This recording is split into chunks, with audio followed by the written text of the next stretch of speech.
What's going on, Oregon fans? Thanks for tuning in to another episode of the Ducks Dish podcast. I'm your host, Max Torres, publisher and lead editor of Ducks Digest, covering the Oregon Ducks over on Fan Nation, part of the Sports Illustrated Network. We're coming to you live on both YouTube and Twitter. So if you want to find us on YouTube, Oregon Football Max Torres is where you can do that. Make sure that you drop a comment in the live chat and let me know how you're feeling about Bo Nix's return to Oregon. That's what we're going to lead the show off with today, as well as just the state of Oregon football recruiting. And then if you are on Twitter, you can find me at mtorresports. Be sure to lock in with me over there and drop me a follow. Quick note before we dive into today's show, a couple quick notes, actually, just kind of some housekeeping items. I did put out a tweet asking for you guys to drop me some questions for a mailbag. And you guys sent me some awesome questions, but so much has happened since I sent that tweet out that I have kind of a new priority list for the show. So like I said, make sure you hop into the live chat and ask me a question, and I'll do my best to get to it after I hit on some of the other topics in tonight's show. And then I wanted to make sure that I got out in front of it and just let you guys, the audience, know that I'm going to be heading out of town, out of the country, actually, for the Christmas holiday.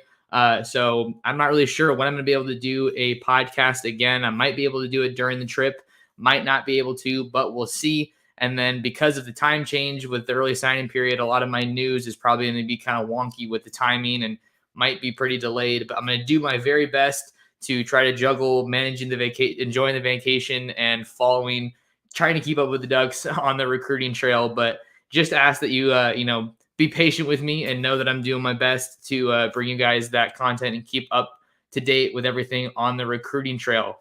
But with all that being said, we finally have an answer. Quarterback Bo Nix is returning to Eugene for the 2023 college football season with the Ducks. Absolutely huge news out of Eugene on Sunday afternoon. And it was a decision that we had been waiting for so long. We all know how important the quarterback position is, especially for Oregon. It's a position that I don't know if I want to say mismanaged necessarily, although we could talk about that, but they haven't had the best luck with the quarterback position over the past couple of years. Struggled to find consistency. Even when Justin Herbert was at Oregon, they weren't playing their best football that they could have, and we all know that. We've been following Oregon for a while.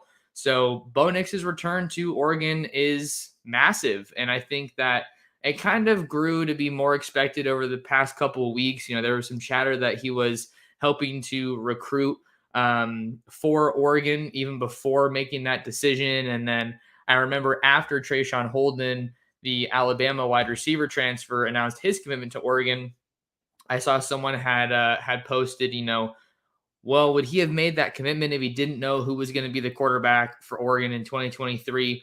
And I think that definitely stands to reason that he probably knew that Bo was going to be coming back. But he had an awesome season. And, he does have some injury history. He had his best college season. So I think before Bo had announced his decision to come back to Oregon, I thought that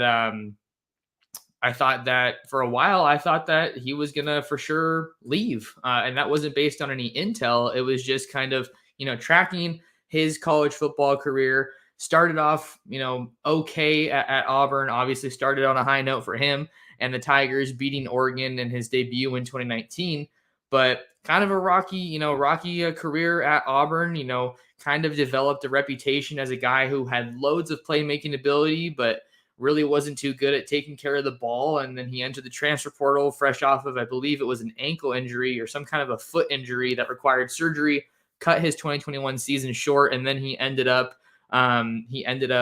announcing that he'd be entering the transfer portal and reunited with Kenny Dillingham in Eugene for one stellar season. And then things kind of ran off the tracks a little bit with late losses down the road against Washington when he got hurt, and then against Oregon State as well. Had an awesome win over Utah on 1 foot that I think really cemented him in the eyes of a lot of Duck fans, right? Just seeing him gut out that performance was so huge. So I think the fact that he just came to Oregon, had a great year, by far and away his best college season, and with kind of where he was at in his life too. I think that could potentially have been a factor. Absolutely was a factor, I would say, in his decision. Right, you have a wife, you're going to consult her and kind of see where her head's at. I'm sure that factored into this a little bit.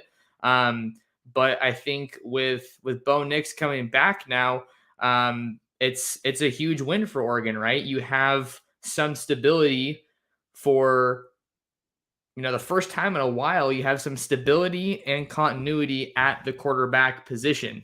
This is the first time since Justin Herbert, like I was saying earlier in the show, that Oregon's had the same starting quarterback for consecutive seasons. Vernon Adams was only there for a year. Dakota Prukop was only there for a year, but that was a total nightmare, of a transfer for the Ducks. And then you had Tyler Shuck and Anthony Brown playing a little bit. So now you go from a guy who played at a really high level, tremendously high level in 2022, and you're looking to parlay that momentum into 2023. But, there still is some uncertainty because of the transfer portal, because of recruiting. In the 2023 class, we got the early signing period coming up just this next week, starting on a Wednesday, December 21st. And I believe that runs through Friday, the 23rd. So there's a lot of stuff. Oregon's trying to put finishing touches on this 2023 class. There's a lot of talk about Dante Moore, who we're going to talk about after I finish talking about Bo Nix's return, see if I can kind of separate those topics a little bit. But there's, a bunch of pieces that offensive line that are leaving, right? That's a veteran-laden offensive line in 2023 that's going to be moving on to, in many cases, pursue a professional career. So now Oregon has to go out and find some pieces, and they're looking to they're already bringing in weapons for Bo Nix in terms of just the offensive skill positions, right? You have Trayshawn Holden, who comes in from Alabama. You have Troy Franklin, who's coming off of his best season. You have Chris Hudson on the roster as well. Chase Cota, he runs out of eligibility. Dante Thornton in the portal. Seven McGee announced his commitment to Jackson State. That's a newer update. That's an exciting destination for him. Definitely wish him the best. He was an exciting playmaker that just never really carved out the role that he wanted to.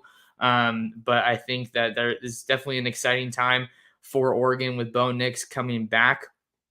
And I think that one of the biggest things that's really interesting, I want to reference a tweet that I put out earlier today that kind of just I think really just got an interesting little thought in my head. So let me go ahead and find the tweet. I'm at my mom's place in the Bay Area, so I don't have my normal setup, but I'm gonna do my best to navigate this.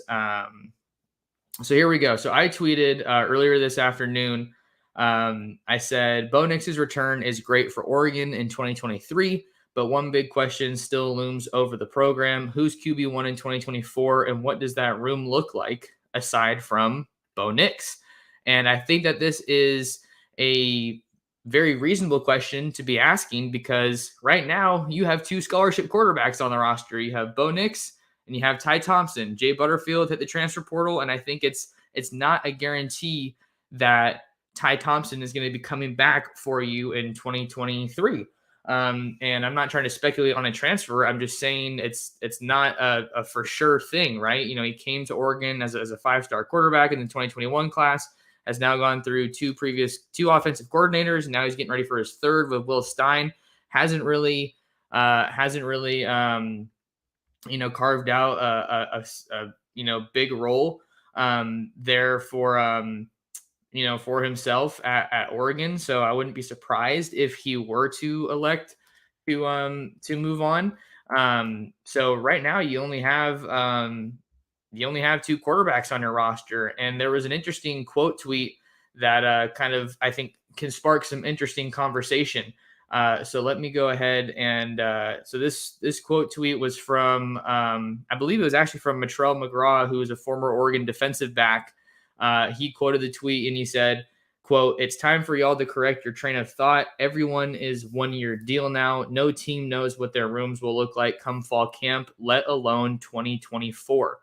And I think that he honestly has a good point, and it just made me think, maybe I need to take a step back myself and look at this. Are we at the point in college football where you really are forced to look solely at the quarterback position from a year-to-year basis. Gone are the days gone of having the same guy there for multiple years. It seems like there are truly only a handful of programs that have consistency at the quarterback position. You have Bryce Young playing multiple years at Alabama. You have CJ Stroud playing multiple years at Ohio State.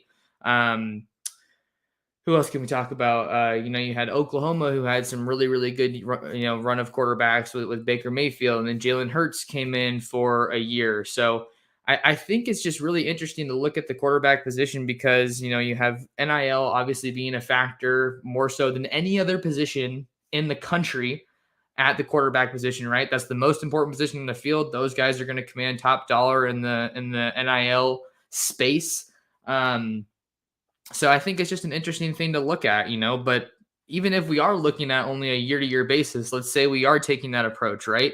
Bo Nix is coming back to Oregon for one more season, but if he gets hurt, you don't have any depth in that room. So I think that's why Dante Moore, or that's why any other quarterback in this 2023 class becomes so important. So maybe these topics do just completely overlap, and it doesn't make too much sense to try to separate them because they're both quarterbacks. But I think just to wrap up some more of the positive, and then we'll venture into maybe some of the unknown or kind of some of what lies ahead with Dante Moore talk a little bit, right?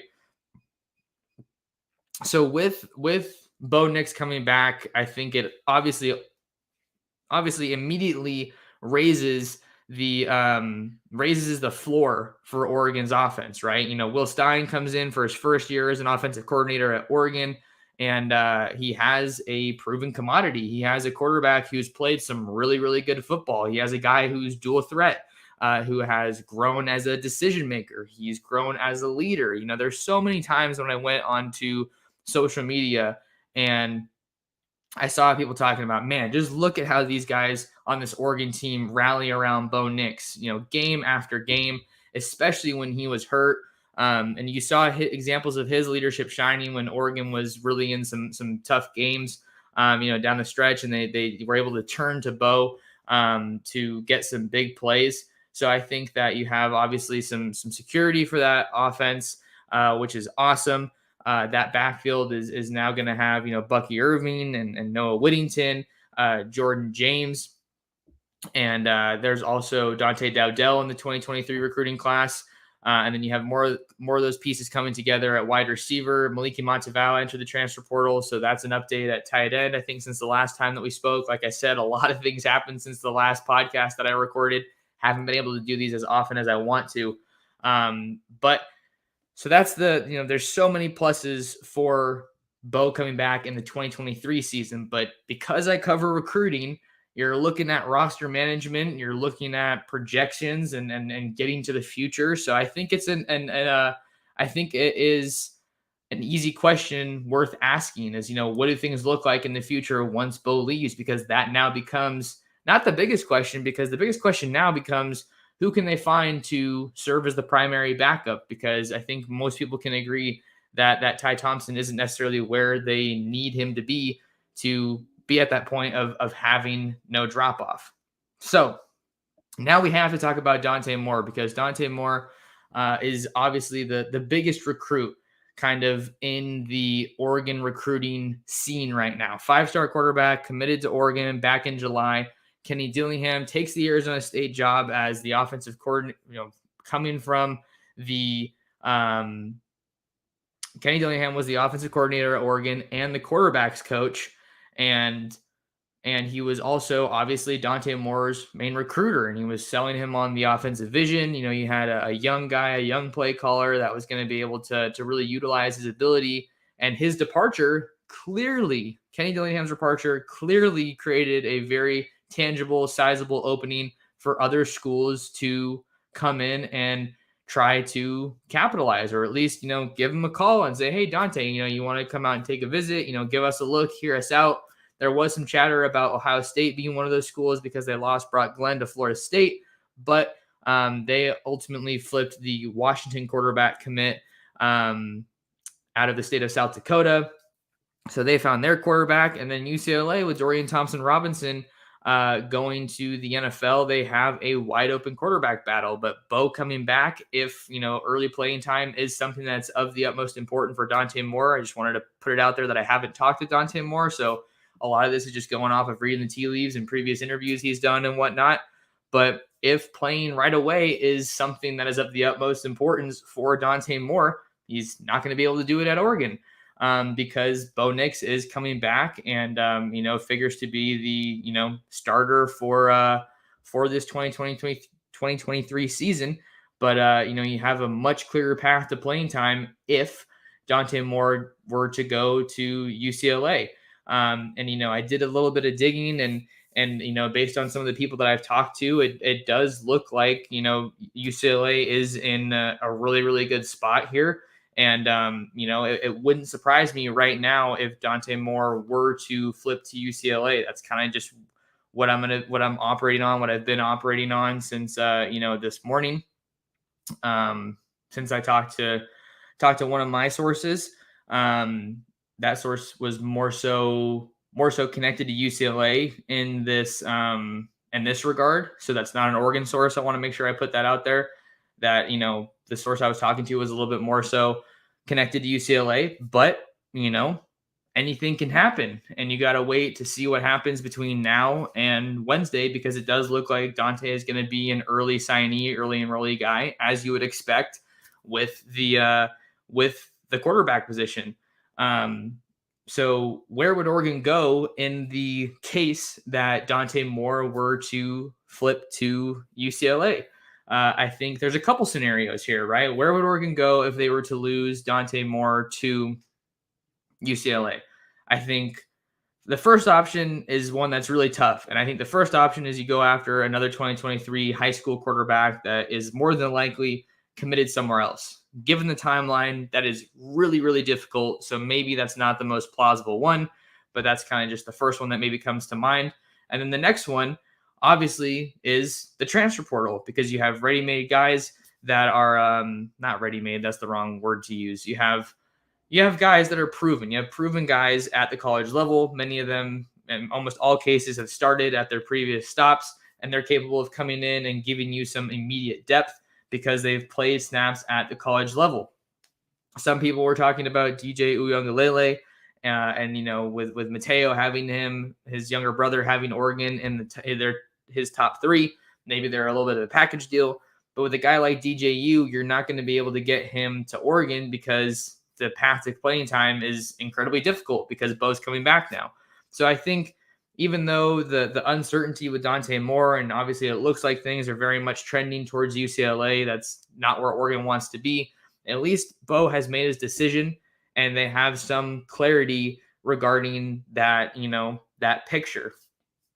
I think so. The transfer portal would be another one, but you got to have a guy that is comfortable coming to Oregon, knowing that he's going into a situation where it's like, okay, hey, you want to come play football in Eugene? That's Bo's job. We're going to be very clear and upfront with you about that, but we'd love to have you in this room. So I thought that that's an interesting thing to consider when Oregon's looking for another quarterback to add into that room. Let's say even if Ty Thompson stays, I think you want to add at least two more quarterbacks, so you have four scholarship quarterbacks on the roster. So the transfer portal becomes, Oregon's best friend right now, not only to add to the depth behind Bo, because there's virtually none now. This is, again, operating as if Dante Moore, since he's trending to UCLA, there's not that much depth in the room. So there's the transfer portal, and you have to see what's going on there. And then I think another option, which could be a little interesting, is going after a quarterback in 2024. I think that you kind of have to go in the transfer portal, and obviously you're putting in a lot of work in 2024. Miles Jackson was a big quarterback target for Oregon, but he reclassified and now he's at Stanford. So maybe you try to get a top 2024 quarterback and get him to reclassify. But again, I'm just throwing things out there. These are just thoughts that go through my mind. So maybe it's not the most sensible thing, but maybe you go for a 2024 quarterback and try to get him to reclassify. But for all of that to come together, I don't know. I mean, it sounds crazy to say that something like that could come together that quickly. I mean, you'd have to get a guy who's already put in the work to reclassify academically, right? But so many of these transfer portal recruitments, they're done in a matter of days, right? You had guys that entered the portal on the 5th and then they immediately found a new home. So it's really tough to kind of manage this dynamic, but I think that we're probably going to see a combination of transfer portal and high school recruiting for the quarterback position going forward. But Oregon and recruiting the quarterback position continues to be just such an interesting and evolving topic to track in the world of recruiting, because it's the most important position on the field, and it's oftentimes the position where guys commit the earliest because they want to have a quarterback in the fold and be able to build that class around the quarterback. And now in the era of name, image, and likeness, it's the position that commands the most money. So it's really interesting to look at that and kind of see how NIL, name, image, and likeness is affecting recruitments. Because I think one thing that we could also talk about that's really interesting, Phil Knight was, there were reports that he was on campus this weekend for Oregon's, big recruiting weekend before early signing period.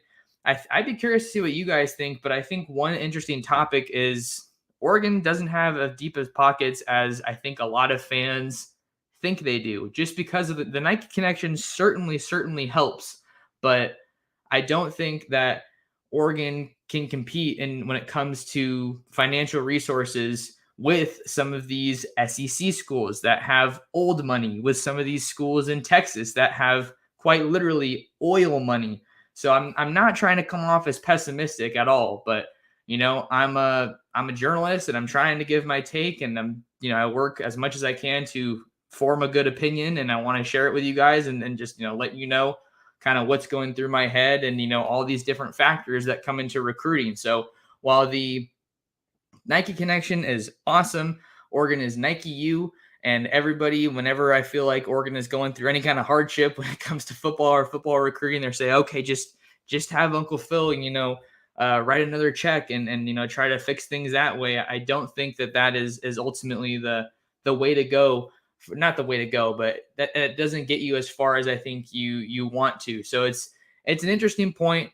I know a lot of people want to talk about money now, since it's like the NIL era of recruiting. But I just wanted to put that out there because I do think it's a really interesting dynamic. But we're gonna have to continue to track Dante Moore and see what happens in that recruitment.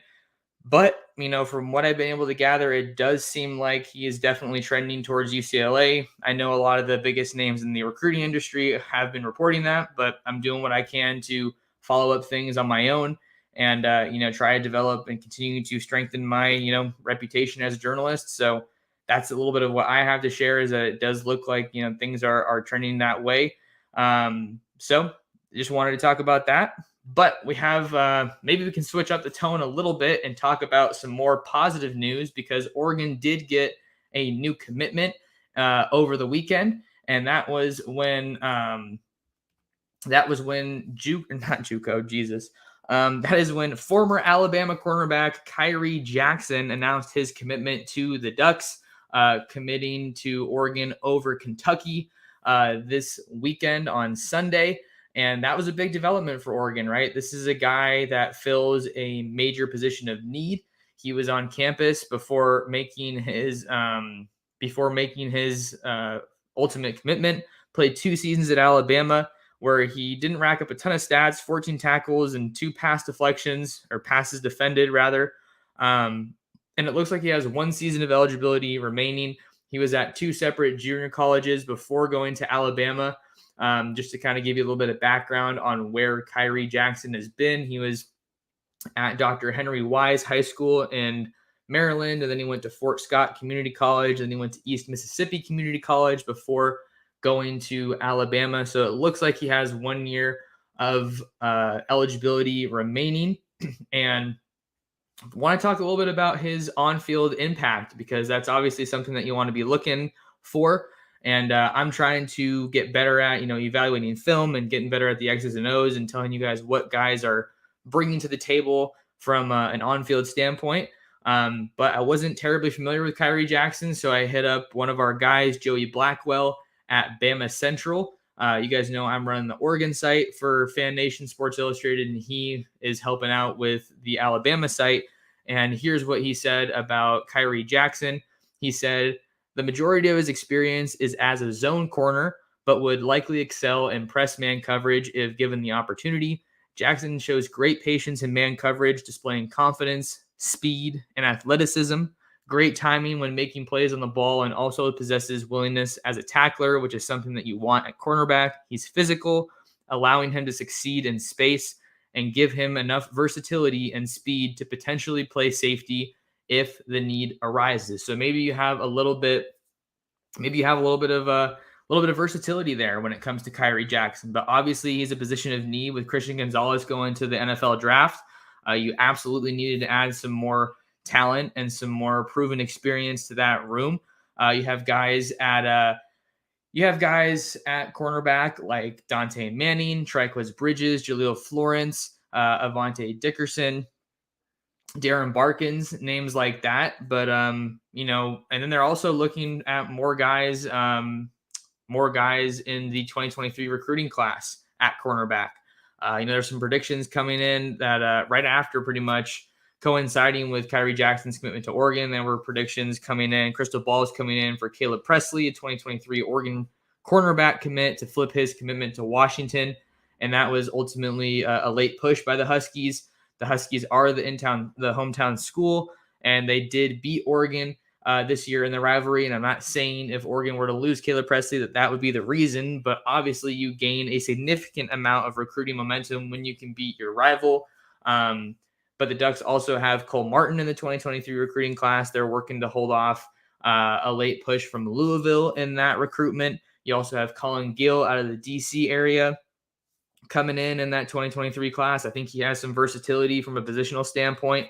And then there's some more pieces you're going after in this 2023 class, like Dalen Austin, the 2023 LSU cornerback commit out of Long Beach Poly. I've been telling you guys about Dalen Austin for a while. I really like where Oregon stands in that recruitment, but he is not going to be an early signee, so the Ducks are going to have to continue putting in a lot of work on the recruiting trail over there with Dalen Austin. And then you also have Roderick Pleasant, the speedy cornerback out of Junipero Serra in Gardena, California. He took his official visit to Oregon for the Utah game, and I think that Oregon kind of has everything that he wants in terms of a college. Obviously, with a track guy like Roderick Pleasant, it's hard to find a better place than Oregon. So those are some more names that you have to continue tracking on the recruiting trail for Oregon. And if I'm Oregon, I'm taking as many cornerbacks that want to come to Oregon, because that pass defense got absolutely shredded all year. But it's worth saying that the pass rush also needs to pull its weight. So Oregon needs to do a lot of work at the point of attack to get after the quarterback. And then that's obviously going to work in tandem with the secondary and having better coverage. And then you need to bring in more playmakers that can force turnovers and just be chaos, chaos causers. I was trying to think of how to say that. I'm a little bit rusty because I haven't done one of these podcasts in a little bit. But, end of the day, Kyrie Jackson is a guy that can ultimately come in and play right away, right? That's what you're looking at. You're looking at a Christian Gonzalez type of situation. And now that we can look back on it, since Christian Gonzalez has played his last game as a Duck, Christian Gonzalez's, transfer couldn't have gone any better for Oregon, right? He came in and helped the Ducks when they lost Mikael Wright and DJ James. And he became the guy in that cornerback room under Demetrius Martin. So I think that you just need to add as many guys as you can at cornerback. And I think that this is a spot where you can try to find another transfer cornerback, because even if you get those guys that I mentioned in the 2023 class, there's no telling that they're going to be ready to play right away. So if you go to the portal, you have guys that are ready to come in and help you out right away and provide some immediate depth on that roster. And I think that is of the utmost importance. So I really like the Kyrie Jackson pickup for Oregon. He also has a lot of length, which helps, right? 6'3", 197 pounds. So that's kind of where you see where Joey's coming from, talking about that physicality and speed and athleticism. You have some willingness to tackle, and a guy who's good in coverage. So you had coverage as a talking point with Justin Jacobs, the former Iowa linebacker that has committed to transfer to Oregon, and then you have some more coverage skills coming in with Khyree Jackson. So that's kind of the big story of the day, right? We talked about Bo Nix coming back. We talked about some Dante Moore. We talked about Kyrie Jackson. So those are some big developments and storylines that we're tracking and reporting on. We're right around the halfway mark now on this episode of the Ducks Dish podcast. So I'm going to go ahead and take a quick break for those of you that are listening to us. Don't go anywhere. We got more Oregon football recruiting talk for you after this.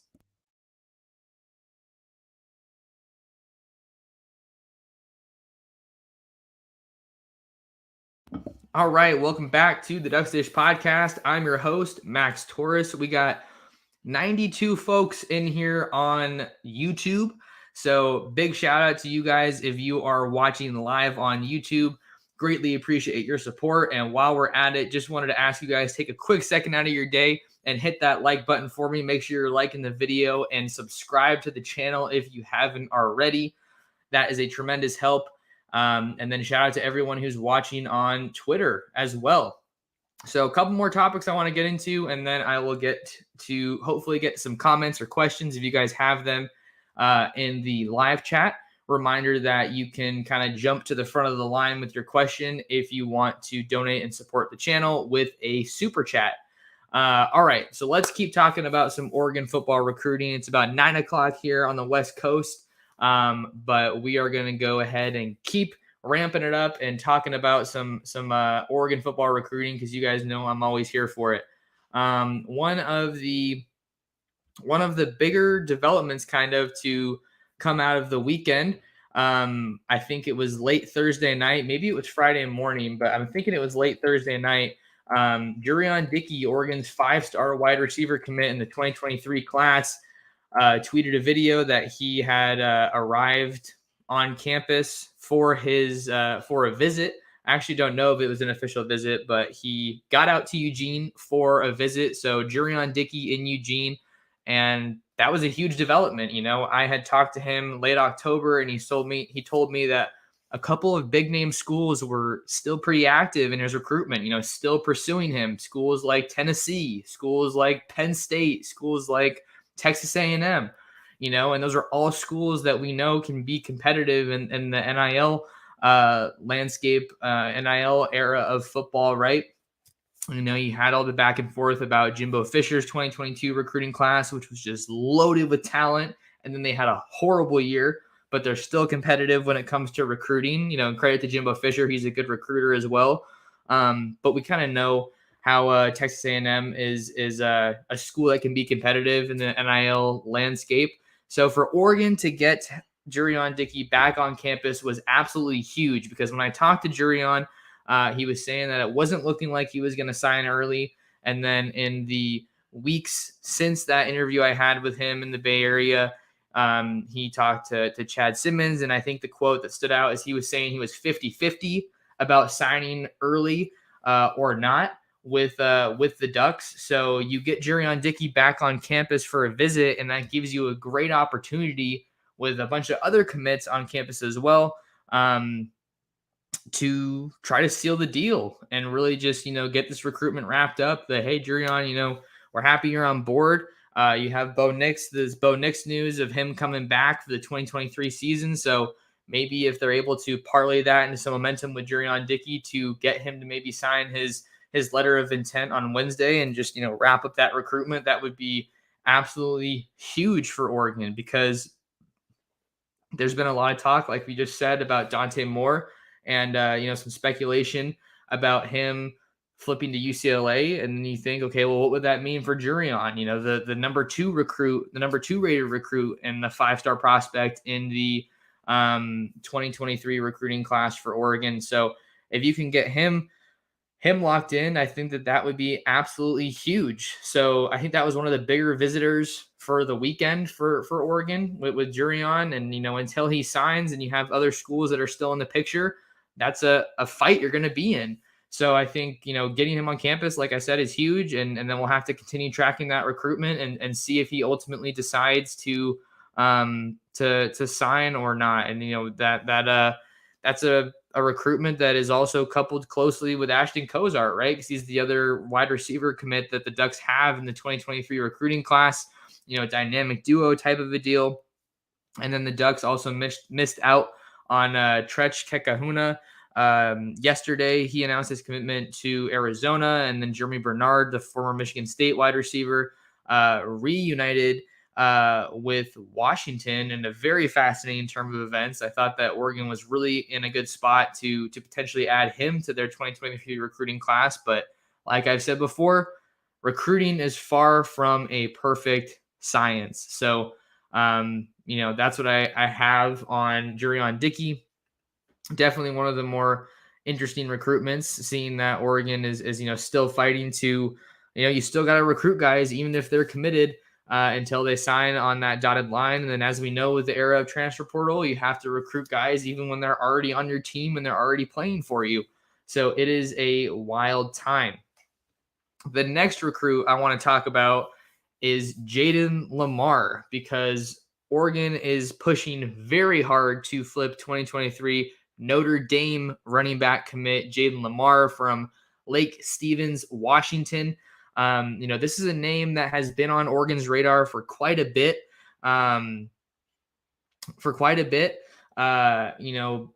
Even before Dante Dowdell announced his commitment to Oregon, Jaden Lamar was a name that Oregon was very much in the mix with. He took a visit to Oregon, and then he committed to Notre Dame when the Ducks were still in the running for names like Richard Young in the 2023 recruiting class, for names like who's that? Jeremiah Love, another Notre Dame commit. But things have kind of gotten shaky, or not shaky, but they've changed up quite a bit with Notre Dame, right? Notre Dame has lost a commitment from Dylan Edwards, who flipped his commitment to Colorado. And, Dylan Edwards is a more running back, wide receiver, do-it-all kind of a guy. And then they also added a commitment in the 2024 class with Anais Williams, who is one of the top all-purpose backs in the country. So I don't think that, I do think rather that things are looking pretty solid at the running back spot for Notre Dame when it comes to running backs. And, one of the Notre Dame sources that I talked to, or a source close to the Notre Dame program, more or less told me that Notre Dame's been feeling shaky about this commitment with Jaden Lamar, which has given Oregon the perfect opportunity to capitalize. So, other schools are trying to come in and poach Dante Moore. Well, Oregon's trying to poach, if you want to call it, flip other recruits. And we know that Carlos Lachlan was in Washington to watch Jaden Lamar capture a state title. So that's obviously showing some priority there. And then Carlos Lachlan was in Seattle last week for an in-home visit with Jaden Lamar. And I know that visit went well. And then we didn't really see a lot about it on social. But Jaden Lamar he could be at Oregon right now. I know he's visiting this weekend. So Oregon, like we talked about with Jurion Dickey, even though he's already committed, Oregon brings a guy like Jaden Lamar to campus this weekend looking to seal the deal. So, based on the digging that I've been able to do and the intel that I've been able to gather on this recruitment, I'm feeling really good about Jaden Lamar and, Oregon ultimately being the landing spot there, because I know that he's the only other running back that they're recruiting in the 2023 class aside from Dante Dowdell. So you get a guy who has a different play style than Dowdell in this 23 class, and that's a really good pairing. I think that, a guy who has a winning pedigree, even though Washington isn't always super respected when it comes to the national scene, right, and competition. But you're looking at Jaden Lamar, and that's a guy who ran for 2,000 yards his senior year, and I think he scored 30-plus touchdowns. So I think that's a really solid piece if Oregon is able to add Jaden Lamar in this 2023 recruiting class. But he's pushing real hard The Oregon staff is pushing really hard for Jalen Lamar in this 2023 recruiting class, and you have to keep an eye on him because he could be on flip watch. Like I said, I feel really good about Oregon's chances there with Jalen Lamar. So I wanted to make sure that I hit on him.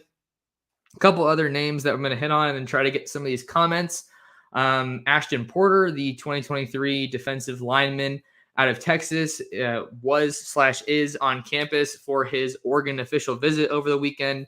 He posted a picture on his Instagram story, which I shared out on Twitter, with Johnny Bowens, one of Oregon's 2023 defensive line commitments, who's also from the state of Texas. So Porter initially announced that he was going to be making his college commitment on January 3rd, has a top 5 with Houston, Mississippi State, Michigan State, and Oregon. I think TCU is the other school that's also in the mix there, but I'm feeling really good about Ashton Porter going to Oregon. I made a prediction for Ashton Porter to Oregon before the weekend.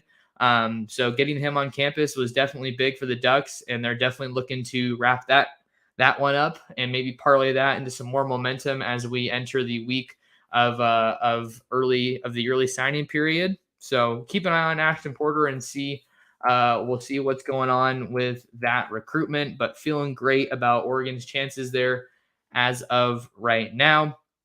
I know you'll recall about a month or so ago, I was talking about how Oregon's making a big push in the Lone Star State, and David Hicks may not be feeling super confident about him ending up a Duck, but Ashton Porter could potentially be a huge piece of this Oregon class in terms of what he can do, wrecking havoc, getting after the quarterback, and getting in the backfield.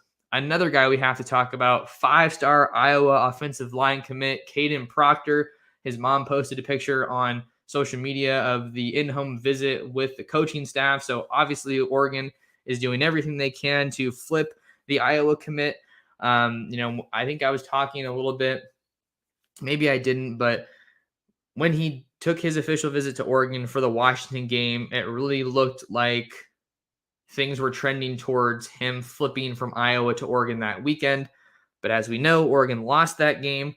I'm not saying that's why it didn't happen, but like I said, that obviously hurts your recruiting momentum when you don't win on a given week or if you're having a rough season.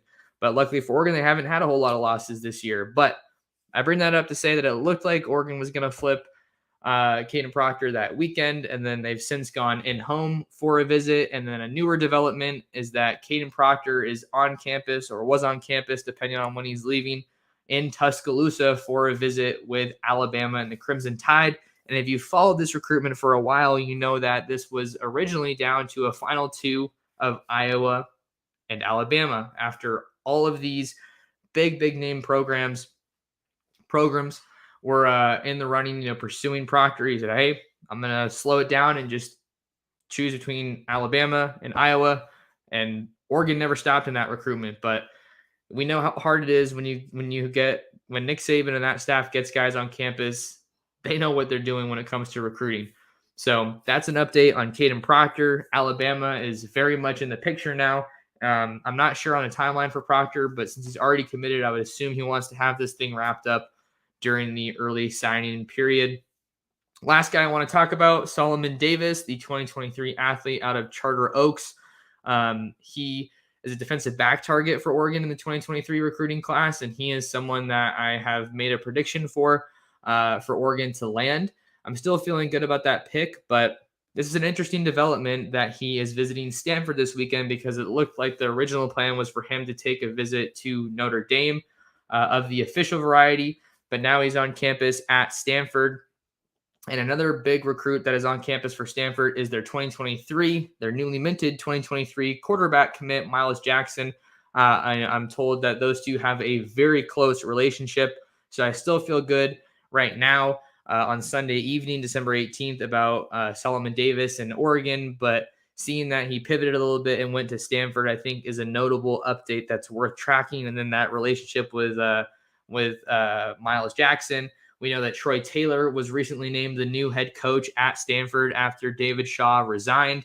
With one of the longest tenured head coaches, if not the longest tenured head coach at Stanford other than John Harbaugh. That has to be the only Jim Harbaugh, I think. Yeah, sorry, Jim Harbaugh. I get the two brothers mixed up a little bit.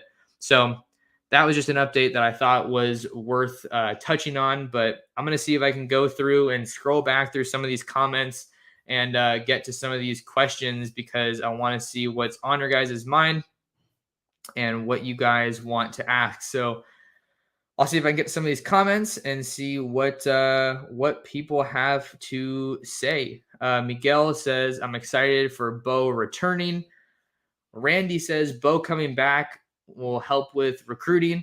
Yeah, no, that's definitely the case. I mean, he was already doing a little bit of recruiting before he made his decision public, but that is absolutely big.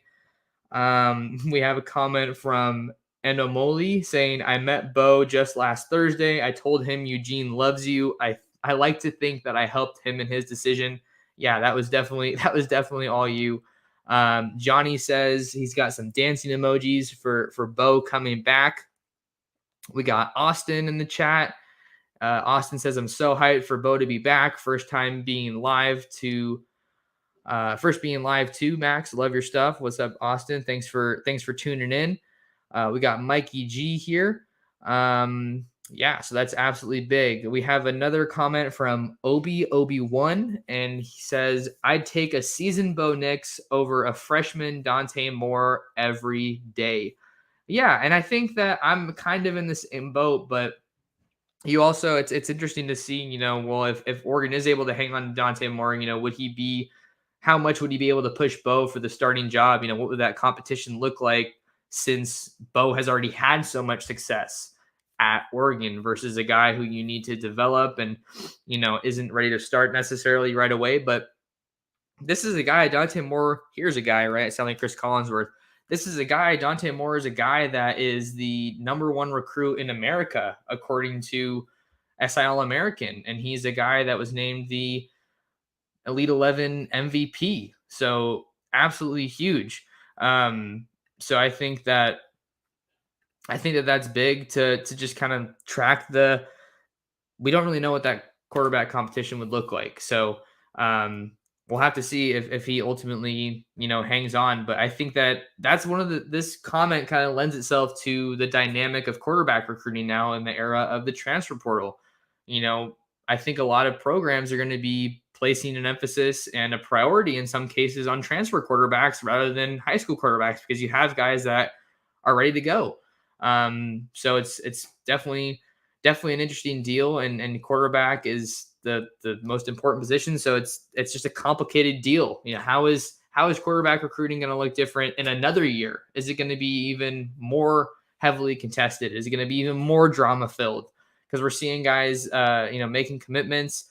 You saw, I know another one was Wisconsin added Nick Evers, the former Oklahoma quarterback. It was either Oklahoma or Florida. I think he flipped from Florida to Oklahoma, but it was a little hard to keep track of.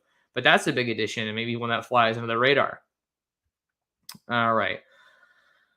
CJ Curtis, this is some more of the earlier comments. So let's see what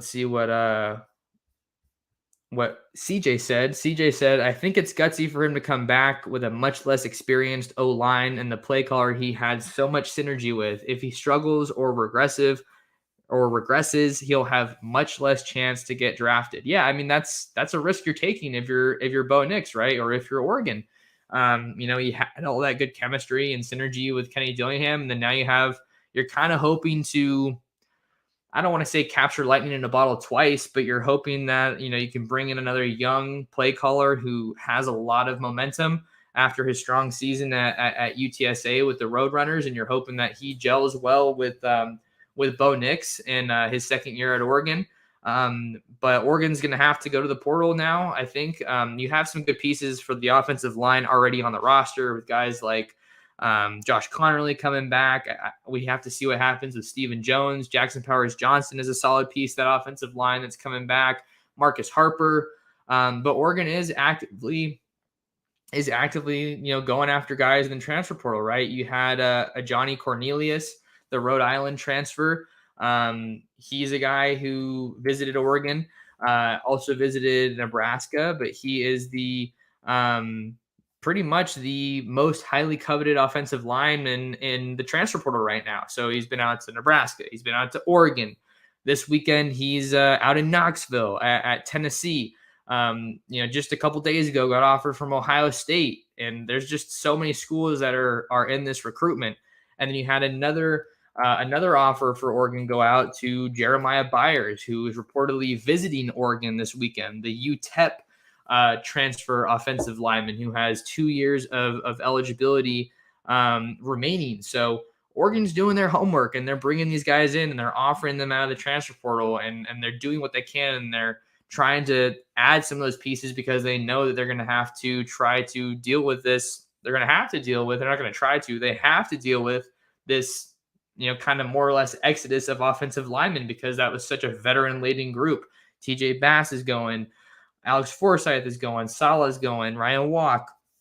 So there's so many pieces that were just so consistent for you for so long, and they're not going to be there anymore. So it's definitely a risk for Bo, but obviously it's one that comes with a lot of calculation, and I think that he's confident in this coaching staff and the pieces that they're going to be able to add here. All right, let's see what else we got here. Here we got a comment from Andrew. He's a longtime viewer of the show. What's up, Andrew? Glad to have you back. Andrew says, with Big Show Bo back, if he plays to his potential, he and Franklin could be first-round picks next cycle. Big Show Bo. I like that. We called him Bo Heisman. We called him Bo Shiesty. That was more so the players, but I kind of like that one. Bo Shiesty was a nickname for Bo Nix this year. Big Show Bo is a cool nickname. Yeah, I mean, he and Troy Franklin were obviously in a groove all season long, and I think that it was really refreshing to see a young wideout like Troy Franklin just play at such a high level, because like I was talking about, it felt criminal to see how underutilized he and all of the receivers were under Mario Cristobal. But now, this year, he was able to take the top off the defense, and then had, I think, one of my favorite plays for Troy Franklin this year had to be that massive 50-yard bomb against BYU, when you just heard Autzen absolutely erupt. But yeah, I'd be curious to see where Bo Nix was mock drafted to, or what kind of draft evaluation grade he got back from people, because it feels like Troy Franklin is definitely playing himself to be in contention to be a first-round draft pick from Oregon, and he's just looking like an absolute stud. And you hope that he can pick up where he left off last year. And then, another strong season from Bo, good decision-making, taking care of the ball, being a dual-threat quarterback, and affecting the game with his arm as well as his legs is huge. So we'll have to see what kind of leaps Bo Nix can make in 2023 when he comes back to Oregon. All right. Let's see what else we have here. See Me on the Big Screen says, with Bo returning, do you think Casey Rogers does too? Yeah, Casey Rogers, I wasn't super sure how much eligibility he actually had left. So I'm looking on Nebraska's website right now. So 2018 he redshirted, 2019 he played in 4 games as a redshirt freshman. 2020 played in every game. 2021 was injured and missed the first 5 games of the season, returned to play in the final 7, and then he played in 2022. So maybe he would have one more year based on some COVID stuff, but I think that Casey Rogers has to be a major priority, assuming that he has more eligibility. I honestly thought that he didn't have any more eligibility. But if he does have more eligibility, I think Casey Rogers is a huge piece that you want to get back along that defensive line, because Oregon has struggled to bring in big-time defensive linemen, and I can't even imagine what the defensive line would have looked like this year if they didn't get pieces like Casey Rogers, Jordan Riley, Taki Taimani out of the transfer portal, because those guys were able to come in right away and they just bolstered that defensive line, and they didn't fill up the stat sheet too much, but Casey Rogers was one of those guys who just week after week just kept going on that upward trajectory. I have heard that Casey Rogers and Bo Nix are pretty close. So I think that that's definitely a bonus. And I'm not I'm kind of wondering where Casey Rogers' draft stock is at right now, because maybe he would benefit from another year since he already saw how much of an impact he can have at Oregon. So Casey Rogers has to be a priority on the defensive line, because we still haven't seen any more NFL draft declarations aside from Christian Gonzalez and DJ Johnson. So figure if you're able to get Casey Rogers back for one more year, he would be a huge piece of your defensive line. But I think all eyes right now, when we're talking defensive line for Oregon, have to be on Brandon Dorlus, because he's your top pass rusher that's still on the roster since DJ Johnson declared for the NFL draft, and it looks like he's played his last game. Dan Lanning said he's not expecting any more bowl opt-outs when he's been getting asked. So we'll have to see what happens with Casey Rogers, but definitely a priority for the staff right now. Trevor talking about Bo Nix. Trevor says Bo back means Oregon has time. Yeah, I think that's one way to look at it. I think that's probably the way a lot of people feel like. I think the thing that's interesting when it comes to Oregon managing the quarterback position is that when you're bringing in transfers year after year after year, I think that it kind of feels like you're buying time. And it's like, when is Oregon going to take that leap of faith? And maybe it doesn't come. I don't know. I'm not saying they need to, but I think a lot of fans are asking themselves, maybe not just Oregon fans, college football fans that just know kind of what Oregon's been like and how they've been on the doorstep of a national championship as recent as 2014, right? And then in 2019, they could have gone to the playoffs until they lost to Arizona State. And then this year, they looked like they were making some noise again until they lost to Washington. And then last year, they were making some noise until they lost to Utah twice. But for a team that feels like they've been so close, when are they going to put the ball in the hands of a non-transfer quarterback? I think my opinion on this has shifted, kind of, ebbs and flows, because it feels like in the era of football that we're in right now with the transfer portal and with name, image, and likeness, and with how important it is to have a quarterback, maybe it's not something that Oregon has to do in terms of giving the ball to a highly touted prep quarterback. I think I saw a comment earlier on in the show talking about, getting a 5-star quarterback maybe doesn't mean as much as it used to, because you can go to the transfer portal now. So it's super interesting, but I think that Oregon does have some time in terms of trying to figure out who that guy after Bo is going to be. But on the other hand, you don't have time, because you need to get some backups into that room that are capable of making some plays and making things happen in the event that Bo does get hurt. So that's the biggest dynamic that they have to manage now. And then you also want to try to do everything you can to hang on to Dante Moore, but we should have an answer on that, in just a couple days. All right, what else do we have? Probably going to get to a couple of them. Okay, here's a different opinion from Christopher. Christopher says, I'm alone in this, but I was definitely wanting Bo to leave. I'm still deeply entrenched in the fact that Bo will never get us a win in any championship games, conference, playoff, or natty. That's an interesting one. Because I think I've kind of been in the boat where I've wanted Oregon to go to a prep quarterback, but Bo comes in and he's the most successful transfer quarterback that Oregon's had since Vernon Adams. And it's hard to talk about not thinking that Bo's going to be able to get a win for Oregon in, a conference championship game, a playoff, or the national championship game. Granted, all those games are on completely different levels, right? I think anyone would tell you playing in the Pac-12 title game is different from playing in a playoff semifinal, which is also different from playing in a national championship. But I don't know if we can say that. I wouldn't agree about Bo not being able to get a win in a conference championship game, because he was hurt to end the year. So if you're talking about 100% healthy Bo Nix, I'm definitely going to have to disagree and say that I think that he might have been able to get Oregon a win in the Pac-12 title game if they're going against USC like they were on the trajectory to, until things kind of fell off towards the end of the season. Because here's something that a lot of people, I think, were talking about even when Caleb Williams won the Heisman. Wow, Caleb Williams and USC lost to Utah twice. But Oregon and Bo Nix were able to beat Utah, even though Bo Nix was essentially on one foot or on one leg. So that's an interesting one to track for sure. But hey, I like some spicy discussion and having the opportunity to kind of go back and forth and get your guys' opinion.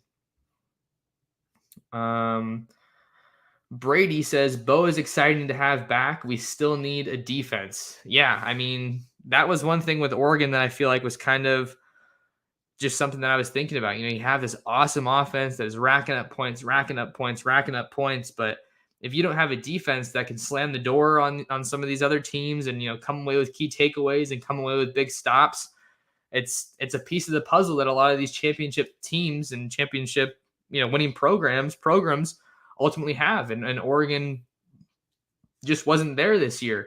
And I think having some consistency this year, we talked about consistency and the lack of it with quarterback in the past and with offensive coordinators. Oregon's going to have some consistency from a defensive standpoint going from 2022 into 2023 as of right now. Provided obviously that Dan Lanning's still at Oregon and then Tosh Lupoi is still the defensive coordinator. I think that Tosh Lupoi gets so much criticism from this year because the defense was just not at all what people envisioned it to be. But Tosh Lupoi is a difference maker on this Oregon staff when it comes to talent acquisition. And then I think also talent development, because you got to remember, this is a roster that he inherited and ultimately didn't recruit. So you have a year to get these 2023 guys in your system, and maybe you get some more true freshmen that are playing. And I think that he is an absolute asset when it comes to roster construction, talent acquisition, and winning some big recruiting battles. And we know that they're in the mix for some big recruits still down the line here with David Hicks and Mateo Uiagalelei. I'm not really feeling too confident about either of those guys, but there's still some defensive pieces that Oregon's in the running for, and I think that he's going to play a big role in Oregon ultimately landing them. So you got to build that defense for sure. You got to get more pass rushers, some more linebackers. You really need help at all three levels, I think, but there's also some good pieces already on the roster that I think have some potential to build from. All right, what else do we have here? Probably take one or two more and then going to have to sign off. All right, what else do we have? Let's see.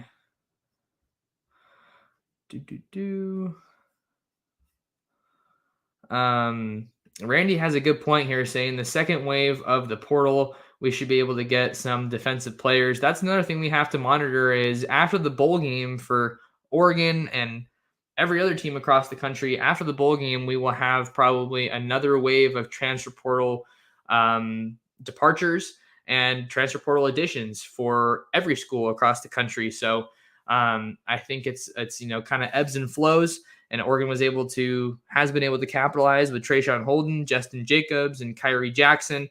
But I know they still have their eye on a number of big time targets in the transfer portal, and they're gonna need to get some big pieces out of the portal to ultimately get them to that next level. But I think that is going to do it for us here on this episode of the Ducks Dish podcast. Like I said, not totally sure when I'm going to be able to do one of these again because I am heading out on vacation, and I'm going to be in Europe actually. So I'm going to do everything I can to stay up to date and try to keep everything as punctual as possible, but not really sure how the podcast is going to work. But that'll do it for us here on this episode of the Ducks Dish podcast. Appreciate you guys all for tuning in, whether it's on podcast or here on YouTube at Oregon Football Max Torres or on Twitter. Lock in with me on Twitter at mtorresports. Hit that like button and subscribe to the channel. And then do me a favor. The best way you can support the channel and support the show is sharing the show. Share the Ducks Dish podcast with your friends, with your family, with other Duck fans. Thank you guys so much for tuning in to another episode of the Ducks Dish podcast.